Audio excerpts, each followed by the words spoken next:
Matin Bonheur, le cas pratique, les mardis. Ça fait maintenant le 57e invité de droit que nous allons recevoir depuis 2016 avec une prépondérance féminine parce qu'on a près de 49% de femmes qui sont passées et 51% d'hommes. C'est dire que le genre est respecté en droit.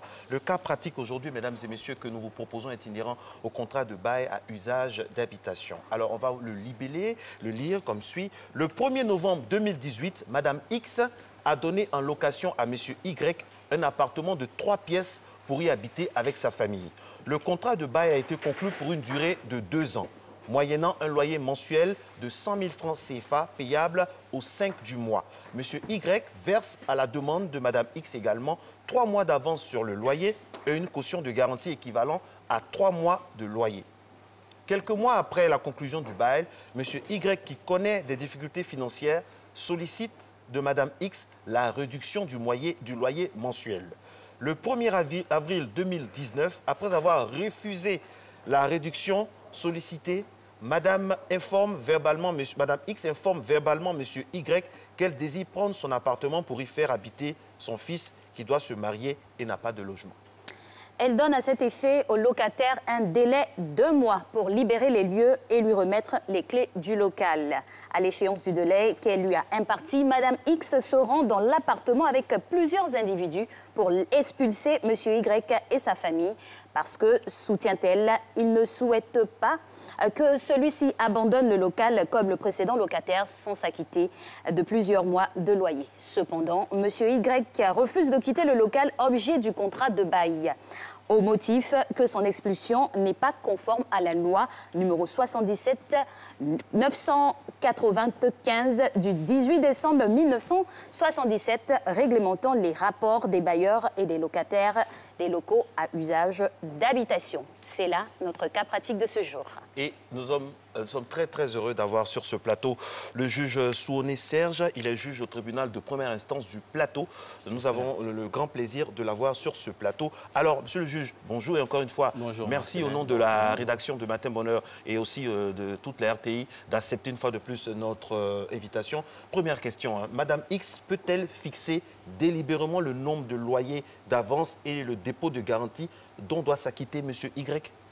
Alors, Marcelin, pour répondre à cette question, il faut d'abord préciser que depuis le 13 juin 2018, le législateur a édicté une nouvelle loi qui a pris en compte bon nombre de problèmes rencontrés par nos concitoyens dans leur rapport avec leurs bailleurs et leurs locataires, de sorte que, et cette loi a été publiée depuis le 12 novembre 2018, de sorte que maintenant, les mois de loyer d'avance et la caution, tout ça, c'est réglementé strictement maintenant. Madame X ne peut pas fixer délibérément le nombre de mois de loyer d'avance ni la caution de garantie délibérément. Pourquoi? Parce que désormais, les articles 9 et 10 font obligation aux bailleurs de fixer comme mois de loyer d'avance 2 mois et pour la caution de garantie également 2 mois. 2 mois. Donc, tout ce qu'on voit sur le terrain, là, est proscrit. Monsieur Y peut-il obtenir de Madame X la révision à la baisse du loyer mensuel en raison de ses difficultés économiques? En cas de refus de Monsieur X, de quel recours dispose-t-il? Madame X. Oui. Monsieur Y peut obtenir, bien entendu, la révision du loyer en raison de ses difficultés. Ah bon? Parce que l'article 18 prévoit que le preneur peut obtenir, donc le locataire peut obtenir la réduction du loyer, comme le bailleur peut obtenir la révision à la hausse du loyer. Pour obtenir la révision à la baisse du loyer, il faut le notifier 3 mois avant la date d'effet de la révision, soit au bailleur, soit au preneur. Tout dépend de l'initiative de la révision, de qui provient l'initiative de la révision. Dès lors qu'on le fait, si l'autre partie n'est pas d'accord, elle a la possibilité de saisir éventuellement le juge de la révision des loyers qui se trouve dans le tribunal, dans le ressort duquel se situe l'immeuble qu'il occupe. Alors, on parle souvent dans les relations qu'il y a entre bailleurs et preneurs de droit de reprise. Alors, dans le cas d'espèce, est-ce que Mme X peut exercer le sien, son droit de reprise sur le local donné à un motif pris de ce qu'elle souhaite y faire habiter son fils? hein? Et puis, quelles sont les conditions d'exercice de ce droit de reprise? Et puis, est-ce que le locataire peut s'opposer à l'exercice du dit droit par le bailleur? Alors, le droit de reprise, il était déjà prévu par l'ancien texte. Il est également prévu par le nouveau texte, seulement avec quelques petites modifications. Le droit de reprise, pour exercer son droit de reprise, Madame X, elle a la possibilité de donner congé pour un délai de 3 mois et non 1 mois comme elle a voulu le faire dans le cas, pour un délai de 3 mois à son locataire. Elle peut le donner par acte extrajudiciaire, donc par un exploit d'huissier, ou bien par un courrier contre décharge. Et à l'expiration de ces 3 mois, bien entendu, M. Y, qui n'aura pas peut-être contesté le loyer, pourra partir.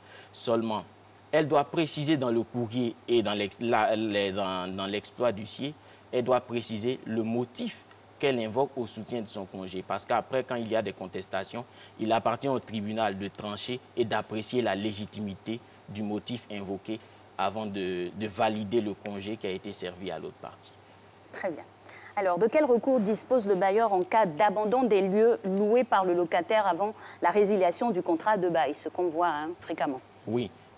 On peut se retrouver dans la situation où votre locataire a fermé les locaux, il est parti sans vous remettre les clés, en tout cas vous savez qu'il est parti. Dans cette hypothèse, vous pouvez saisir le juge des référés, vous faites constater d'abord, la fermeture des locaux, l'abandon du local par un huissier, ensuite vous saisissez le juge des référés pour obtenir l'autorisation d'ouvrir les portes.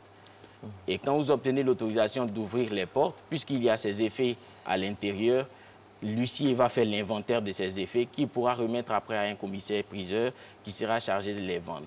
Mais le bail n'étant pas judiciairement résilié, le monsieur est censé être resté dans le local jusqu'à un certain moment. Donc après, vous pourrez saisir le juge du fond, donc le tribunal, pour obtenir la résiliation judiciaire du bail et le paiement des loyers pendant le temps qu'a duré l'abandon du local. Quand vous expliquez ça comme ça, c'est bien, on comprend bien, mais sur le terrain, comme disait Alix, hein, il y a des choses rocambolesques. Il y a une question, il y a au moins 4 questions de M. Bédi, professeur d'allemand. On va revenir là-dessus tout de suite, mais je sens qu'en expliquant les innovations de la nouvelle loi, on pourra avoir des pistes de réflexion pour vous, M. Bédi. Donc restez avec nous.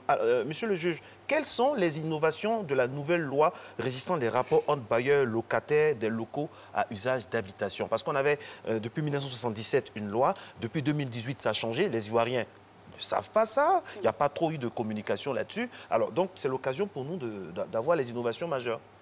Alors, depuis 2018, donc le juin 2018, la loi a été adoptée par le législateur, publiée le 12 novembre au journal officiel 2018, de sorte que cette loi est rentrée en vigueur. Et les innovations qui sont contenues dans cette loi tiennent compte des problèmes qui ont été exprimés depuis longtemps dans ce genre de rapport bailleur-locataire, relativement notamment au loyer d'avance et à la caution de garantie qui sont désormais réglementées. La loi fait également obligation actuellement de passer le bail obligatoirement par écrit. Il y a maintenant une lettre, on a institué une lettre de résiliation que doit servir le bailleur au locataire avant toute résiliation du contrat de bail, dès lors que cette résiliation est fondée sur une inexécution contractuelle ou bien sur le manquement par le preneur de ses obligations contractuelles. Monsieur le juge, tout ça est bien encadré, hein, mais c'est tout autre chose qui se passe sur le terrain. Parlons toujours de la modification de la loi numéro 77-995 du 18 décembre 1977 réglementant les rapports des bailleurs et des locataires des locaux à usage d'habitation. Demeure-t-elle applicable aux contrats de bail conclus avant l'entrée en vigueur de la nouvelle loi?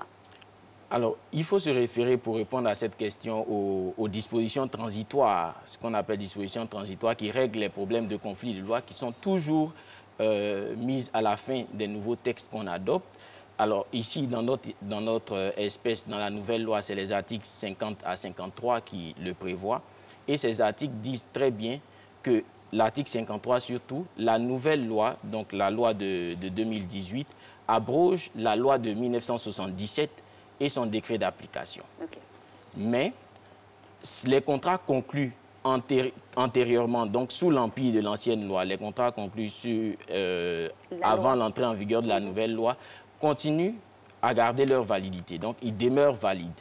Toutefois, il est fait obligation aux bailleurs de se mettre en conformité dans un délai de 6 mois à compter de l'entrée en vigueur du nouveau texte à ce texte-là, à ce nouveau texte. Peut-être ça va donner quoi en pratique? J'ai conclu un contrat de bail avec Marcelin, contrat qui a été conclu verbalement, alors que la loi aujourd'hui nous demande de le faire par écrit. Je vais dans ce contexte-là proposer à Marcelin un contrat écrit. Voilà. Okay. Monsieur Bédi, professeur d'allemand, qui nous regarde de façon assidue lorsqu'on parle de droit, pose la question suivante. Le bailleur a-t-il le droit de fixer librement le nombre de mois de loyer d'avance ou le montant de la caution de garantie? Première question. Et puis, quelles sont les sanctions applicables en cas de violence des règles applicables à la matière? Et puis, est-ce qu'il y a une police ou vérifier sur le terrain? Parce que, par exemple, dans des quartiers comme Makori ou Koumassi-Remblai, on va jusqu'à 18 mois, 20, 12 mois de caution, d'avance, tout ça cumulé. C'est vraiment un véritable fourre-tout pour expliquer pour dire un peu sa préoccupation.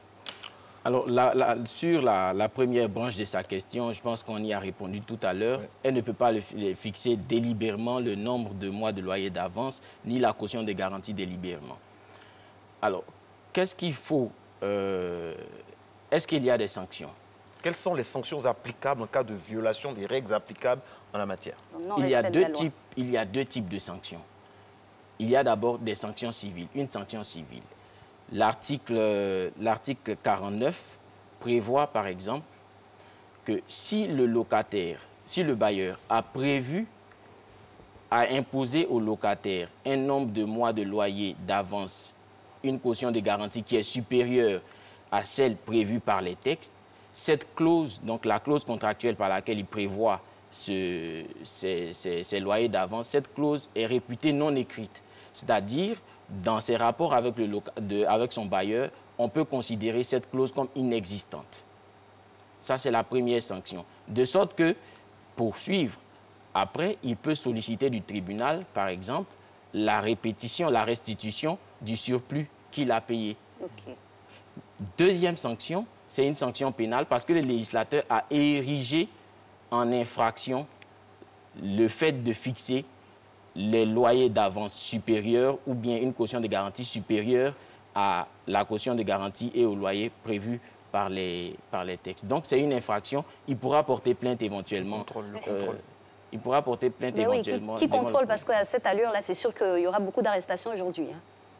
Ça va aller dans tous les sens. Hein. Oui, ça va aller dans tous les sens. Mais le premier niveau de contrôle, c'est nous. Premier niveau de contrôle, c'est le locataire qui vient louer l'appartement. C'est le premier niveau de contrôle dans la mesure où il a la possibilité de porter plainte. Après coup, donc après avoir signé le contrat, il a la possibilité de porter plainte. Donc, c'est le premier niveau de contrôle. C'est une loi aussi qu'il faut respecter. Et vous, bon, je comprends votre posture. Hein. Vous êtes magistrat, la loi a été votée, vous avez fait votre rôle. Maintenant, je pense, est-ce que le ministère, par exemple, du logement, tout ça, ne peut pas, par exemple, contrôler? Ce n'est pas dans ses prérogatives, mais c'est dans ses prérogatives. Ah. On peut exercer un tel contrôle au niveau de l'enregistrement. Donc, ce n'est pas fait en ce moment. Donc, les Ivoiriens sont dans le flou comme ça. Encore que la loi, c'est maintenant qu'elle est en train d'être portée à la connaissance des uns et des autres. Il y a le délai de mise en conformité et autres. Donc, ce contrôle peut être exercé, par exemple, lors de l'enregistrement, puisque le contrat de bail doit être obligatoirement enregistré. Donc, dans les services des impôts, on peut essayer de trouver une façon de contrôler cela. On peut également, puisqu'il y a le décret d'application qui n'a pas encore été pris de ce texte, donc le décret qui prévoit les modalités d'application, sûrement, on peut penser qu'il prévoira des modalités de contrôle. Les Ivoiriens attendent ça de pied ferme parce que c'est quand on voit le nombre de questions qui affluent ici, ça fait partie des préoccupations majeures des Ivoiriens, n'est-ce pas, ma très chère Alix? Bien évidemment, et parlons toujours de contrôle. Est-ce qu'il y a des contrôles inopinés? Parce que c'est clair que les contrats aujourd'hui se font de gré à gré. Hein. Oui. Rien n'est formalisé. Quand on construit l'immeuble, c'est vrai qu'on a ses papiers, mais après, pour la location, c'est des affiches via réseaux sociaux ou partout dans la ville. Est-ce qu'il y a des contrôles inopinés pour réguler tout ça? Pour l'heure, il n'y a pas encore de contrôle. Comme j'ai dit, c'est la période d'adaptation. On va l'appeler comme ça, c'est la période d'adaptation. Qui va durer combien de temps? La période de mise en conformité devait durer 6 mois. Okay. Chez nous, ici... 2018, nous sommes à 2019. Chez nous, ici, on a connu des 6 mois qui vont dans 2-3 ans. À compter de l'entrée en vigueur. OK. On va suivre le dossier. Alors, une question basique. Hein. Le bailleur est indifférent face à des soucis majeurs tels que la dalle qui coule. Puis-je faire de la rétention du loyer? J'entre dans une maison par un arrangement avec le locataire précédent et je n'ai pas un contrat de bail formel. Que dit la loi? Et puis, qu'en est-il des bailleurs qui donnent un compteur CIE ou SODECI pour 2 ou 3 locataires? Juridiquement, comment on peut les poursuivre? Ça, c'est une préoccupation de Mme Kwasi, de la Riviera 2. Alors, je commence par la première question. Je reprends. Le bailleur est indifférent face à des soucis majeurs tels que la dalle qui coule. Puis-je faire de la rétention du loyer par rapport à ça? Et puis, j'entre dans une maison par un arrangement avec le locataire précédent et je n'ai pas un contrat de bail formel. Qu'est-ce que la loi dit? Et puis, dernière question, qu'en est-il des bailleurs qui donnent un compteur CIE ou CDC pour 2 ou 3 locataires? Rétention.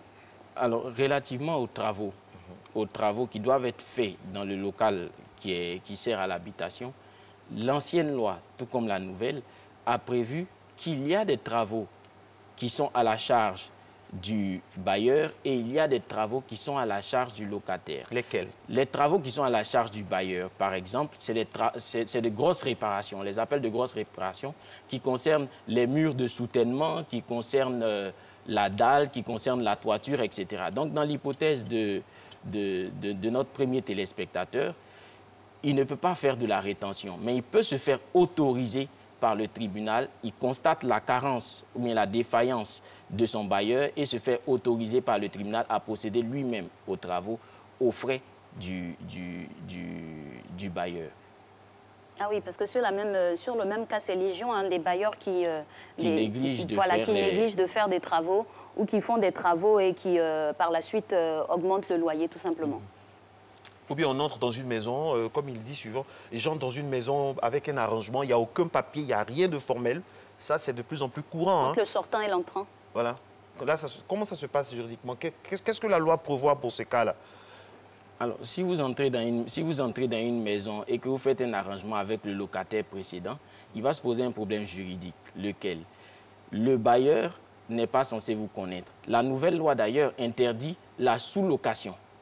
La nouvelle loi interdit la sous-location parce que le contrat que vous concluez est un contrat que vous aurez conclu avec le locataire sortant. Ce n'est pas avec le bailleur. Quelquefois, même, ça se fait à l'insu du bailleur. Oui. La nouvelle loi interdit la sous-location, sauf acceptation du bailleur. D'accord. Donc, ils sont dans le délit, tous les deux. Voilà. Parce qu'après, quand il y aura un contentieux à régler avec le bailleur, vous ne pourrez pas le régler parce que vous n'êtes pas son co-contractant. Oui. Alors, le compteur, ça c'est très légion également, Alix. Qu'en est-il des bailleurs qui donnent un compteur CIE, CDC à 2 ou 3 locataires? Ça se fait très, très souvent. Alors, il y a la loi aussi qui porte code de l'électricité. Je pense qu'il y a beaucoup de campagnes qui sont faites dans ce sens pour demander maintenant qu'une maison ait son compteur d'électricité. De sorte qu'il y a même des infractions. Celui qui profite indûment de l'électricité, etc. Tout ça, c'est érigé en infraction. Donc, c'est des choses qui doivent être discutées à l'avance. Ces difficultés naissent de la crise du logement, de la faiblesse de l'offre du logement qui fait que certains locataires ou bien certains candidats au logement sont obligés quelquefois de céder puisque c'est des contrats d'adhésion à la limite qui leur sont proposés. Là, on a beaucoup prêché pour le locataire. Qu'en est-il du bailleur qui ne perçoit pas la paie de son local? Quel est son recours? Le bailleur qui ne perçoit pas le loyer en raison de la défaillance du locataire, il peut saisir le tribunal. Il peut d'abord servir la lettre de résiliation qui est prévue. Le nouveau texte a institué une lettre de résiliation, donc il va lui servir une lettre de résiliation puisque c'est un manquement à ses obligations. Et 1 mois plus tard, il pourra maintenant saisir le tribunal pour obtenir la résiliation du contrat de bail, l'expulsion et le paiement des loyers. S'il y a urgence, il peut saisir le juge des référés sans avoir à attendre le délai d'1 mois. Monsieur Dopé, qui nous écrit de Grand Laou, aimerait, on salue tout le monde à Grand Laou, il aimerait savoir par exemple à quelle fréquence le locataire peut augmenter le loyer. Parce que depuis 1995, il a été témoin de 19 augmentations. Ça va de 2 000, 3 000, 5 000 chaque 2 mois à 5 000, 7 000 par an. À quelle fréquence? La nouvelle loi le prévoit. Alors, le bailleur ne peut pas augmenter le loyer dans un délai de 3 ans à compter de la conclusion du contrat de bail. OK. Dans un délai de 3 ans à compter de la conclusion du contrat de bail, ou encore dans un délai de 3 ans à compter de la dernière modification du loyer, de la dernière révision du loyer. Voilà, si vous avez conclu un contrat de bail en 2017 et il y a eu la révision de loyer, il est obligé, concluant un contrat de bail en 2017, il est obligé d'attendre 2020 pour augmenter le loyer. Et à ce niveau-là, comment c'est encadré? Parce que là, on vient d'ouvrir la porte de Pandore. Hein. Chaque 3 ans, c'est sûr qu'il y aura augmentation. Mais comment c'est encadré? Alors, il y a la possibilité de contester l'augmentation de loyer parce qu'il doit vous servir un courrier et qui prendra effet 3 mois à compter de la réception de ce courrier. Et dans ce délai, vous avez la possibilité de contester devant le juge des loyers. C'est le juge qui est dans le... Ces fonctions sont assurées par le président du tribunal qui peut déléguer. Donc, devant le juge des loyers, l'augmentation envisagée. Et au motif de quel argument? Quels sont les arguments qui pèsent en faveur de l'un ou de l'autre? Alors, vous pouvez trouver, par exemple, des arguments de forme. Il n'a pas servi de... preuve à l'appui, tout ça. Oui, bien sûr. Il n'a pas servi de courrier. Si vous dites qu'il n'a pas servi de courrier, il lui appartiendra à lui de montrer qu'il vous a servi un courrier où vous avez déchargé, ou bien que le délai de modification on n'est pas parvenu au délai de modification. Monsieur le juge, les Ivoiriens sont là et vous voyez à l'antenne, là, ils veulent poser toutes les questions. Madame Soumaoro de la Cité des Arts demande, qu'est-ce qu'il y a au fait dans le contrat de bail? Est-ce la maison simplement ou le parking qu'on doit louer également, le gardien, la poubelle? Qu'est-ce que la nouvelle loi dit par rapport à tout ça? Est-ce que c'est un tout en un ou bien plusieurs un de chaque? Alors, est-ce le gardien? Est-ce le parking? Le parking qu'on doit payer également? Si nous sommes dans une cité où nous sommes dans le nettoyage, les femmes qui nettoient, bon... Si nous sommes dans une cité ou nous sommes dans un immeuble, il y a ce qu'on appelle les parties communes. D'accord. Les parties communes qui font partie, qui font partie des éléments dont doivent jouir les locataires. Est-ce que le parking, est-ce qu'on doit payer le parking, est-ce qu'on doit payer la surveillance de l'immeuble, etc. C'est ce qu'on va appeler charges locatives. Et tout le détail des charges locatives, la nouvelle loi prévoit que le détail des charges locatives doit être porté à la connaissance du locataire, pour qu'il sache ce qu'il paie. Parce que de façon fantaisiste, quelquefois, on ajoute loyer 100 000, charges locatives 50 000. Mais vous devez préciser en quoi consistent les charges locatives et dire si c'est inclus dans le loyer ou si ça ne fait pas partie. Vous avez une minute pour nous dire, vous dire à tous les Ivoiriens quelles sont les innovations frappantes, marquantes de cette nouvelle loi. Alors, comme j'ai dit tout à l'heure, cette nouvelle loi avait pour but de prendre en compte les préoccupations qui ont été posées par nos concitoyens. Donc, première innovation marquante, c'est que la loi fait obligation aujourd'hui de conclure un contrat de bail impérativement par écrit, puisque ce contrat doit être enregistré. Et c'est une obligation qui incombe au bailleur. Deuxièmement, aujourd'hui, le nombre de mois de loyer d'avance et la caution de garantie, aujourd'hui, sont réglementés, pour éviter, bien entendu, tous les abus qu'il y avait en la matière, mais encore qu'il y a des modalités de contrôle à instaurer. Il y a également la lettre de résiliation, parce qu'on pouvait se lever comme ça avant et aller saisir. Vous ne savez pas, votre bailleur s'en va saisir le tribunal, vous la prenez quand vous êtes assigné. Maintenant, il faut avertir la partie qui manque à ses obligations, par exemple, pour saisir le tribunal. On peut aussi citer, par exemple, à la fin du contrat de bail, vous avez le bailleur a 1 mois pour vous restituer votre dépôt de garantie en faisant déduction, bien sûr, de tout ce qui pourrait vous incomber comme dette. C'est un aspect très important. Oui, très intéressant. Parce que des fois, il y a des locataires qui partent avec plein de dégâts derrière pour le bailleur. Oui. Merci infiniment, monsieur le juge, pour cette première réussie. Merci beaucoup. Ça nous fait plaisir d'avoir que en Côte d'Ivoire, on a des cadres dans de nombreux domaines. Et puis, les téléspectateurs sont assez satisfaits parce qu'on a survolé toutes les questions. Ce sur quoi ils reviennent, c'est le contrôle sur le terrain. c'est bien. La nouvelle loi... Il faudrait que ce soit maintenant appliqué. Le toilettage, c'est bien, mais il faut que ce soit appliqué sur le terrain.